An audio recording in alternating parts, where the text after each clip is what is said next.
नमस्कार मित्रांनो, मी सतीश गडरी भैया दादा यांच्या शेतात आलो असून ते एक प्रगतशील शेतकरी आहेत आणि त्यांनी जवळजवळ 10 वर्षापासून भेंडी या पिकाचे उत्पन्न घेता. पण यावर्षी त्यांनी आपल्या अपसाईटीचा वापर केला. त्या अपसाईटी केल्याने त्यांना आलेला प्रत्यक्ष अनुभव आपल्यासमोर ते सांगणार आहेत. दादा भैया प्रकाश पाटील उमरे 10 वर्ष आपण भेंडी लावतोय आम्ही.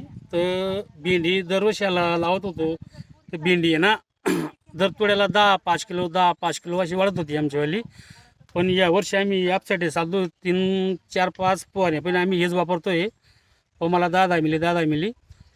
तर पहिला तोडा आला आमचा 16 किलोचा आणि दुसरा आला डायरेक्ट 51 किलोचा आणि तिसरा डायरेक्ट 1 क्विंटल 7 किलोचा तोडा आला. दादा इथला फरक आहे याच्याचा. डायरेक्ट एकदम भयानक रिजेक्ट वाटला आणि फुलपाती एकदम भरपूर आहे. त्याच्यामुळे एकदम काही टेन्शन नाही. एकदम भारी पावडर एकदम. ओके धन्यवाद दादा.